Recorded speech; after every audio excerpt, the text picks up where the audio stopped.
बिस्मिल्लाहिर्रहमानिर्रहीम। अस्सलाम वालेकुम। क्या हाल है आप सब लोगों के? अल्लाह पाक आप सबको अपने हिफ्ज़ो अमान में रखे, आप सबका दस्तरखान भरा रखे, आप सबके रिस्क में बरकत दे। आमीन सुम्मा आमीन।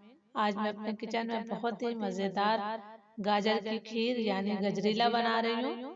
बहुत मज़े का बनता है। इसके लिए मैंने ये 400 ग्राम गाजरें ली थी, यानी आधा किलो से थोड़ी जी कम है गाजरें। गाजरों को मैंने छील कर इन्हें कद्दूकश कर लिया है। तो चलिए हम इस मज़ेदार गजरेले को बनाना शुरू करते हैं। लेकिन मज़ीद रेसिपी शुरू करने से पहले आप लोगों से गुजारिश है, अगर आपने मेरे चैनल को अभी तक सब्सक्राइब नहीं करा है तो लाल बटन को दबाकर सब्सक्राइब कर लें, साथ ही घंटी के बटन को दबा दें ताकि मेरी हर नई आने वाली वीडियोस का नोटिफिकेशन आप लोगों को फौरन मिल सके। बिस्मिल्लाहिर्रहमानिर्रहीम। पतीली में मैंने 1.5 लीटर दूध डाला है और इसमें मैं उबाल आने का इंतजार करूंगी। दूध में उबाल आ गया है तो अब मैं इसके अंदर शामिल कर रही हूँ। ये मैंने 6-7 सब्ज इलायचियाँ ली थी जिन्हें छिलके समेत ही मैंने कूट लिया है, ये मैंने शामिल कर दी। और इसके साथ ही मैं इसके अंदर ये चावल शामिल करूंगी। मैंने 1/4 कप यानी 1/4 कप चावल लिए थे और इन्हें 2 घंटे पहले भिगो दिया था। अब मैं इसको और इस तरह मैंने हाथों की मदद से इन्हें तोड़ लिया है। ये चावल शामिल करूंगी। आपके घर में जो भी रेगुलर चावल इस्तेमाल होते हैं आप वो ले सकते हैं, सिर्फ सेला चावल मत लीजिएगा, इसके अलावा चावल आप ले सकते हैं। ये मैंने चावल शामिल कर दिए हैं। अब दूध और चावल इन दोनों को मैं तकरीबन मीडियम फ्लेम पर 10 मिनट तक मुसलसल चलाते हुए पका लूंगी। दूध और चावलों को मैंने 10 मिनट तक पका लिया है। तो अब मैं इसके अंदर गाजरें शामिल करूंगी। जहन में रहे कि हमारे पास 1.5 लीटर दूध है तो मैंने 400 ग्राम गाजरें ली हैं। मैंने तमाम गाजरें जो है डाल ली हैं और अब जो है हमने इसको अच्छी तरह से मिक्स कर देना है। मैंने गाजरों को अच्छी तरह से मिक्स कर दिया है। तो अब मैं इसे लो टू मीडियम फ्लेम पर ढक्कन लगा के तकरीबन 25 से 30 मिनट तक पकाऊंगी। हमने इस तरह ढक्कन लगाना है, पूरा नहीं ढकना है ताकि गाजर या दूध उबलकर बाहर ना आए। 25 से 30 मिनट तक मैं इसे पका लूंगी। गजरीले को पकते हुए आधे घंटे से ज्यादा हो गया है। बीच में मैंने इसे 1-2 दफा चलाया भी था।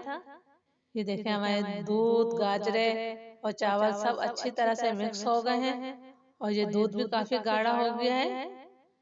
तो अब मैं इसके अंदर चीनी शामिल करूंगी। चीनी मैंने आधा कप यानी 100 ग्राम ली है। आप अपने टेस्ट के मुताबिक चीनी कम या ज्यादा कर सकते हैं। चीनी को भी मैं अच्छी तरह से मिक्स कर दूंगी और अब जो है मैं इसे मजीद 10 मिनट तक पका लूंगी ताकि चीनी का दाना जो है बिल्कुल घुल जाए। चीनी डालकर भी मैंने इसे 10 मिनट तक पका लिया है। देखिए अच्छा खासी ये गाढ़ा हो गया है। तो अब मैं इसके अंदर कुछ मेवे शामिल कर रही हूँ। ये किशमिश डाल रही हूँ मैं, थोड़े जो है हम काजू डाल देंगे, ये बादाम है कटे हुए। मेवे डालना बिल्कुल ऑप्शनल है, आप कोई मेवा नहीं ना भी डालें तब भी ये बहुत मजे के बनते हैं। ये मैंने पिस्ते भी डाल दिए हैं। मैं इसमें खोपरा नहीं डाल रही हूँ, अगर आप लोगों को पसंद है तो खोपरा भी डाल सकते हैं। ये मैं इसमें केवड़ा एसेंस शामिल कर रही हूँ चंद कतरे, ताकि ये बहुत ही मजेदार खुशबूदार गजरीला बने।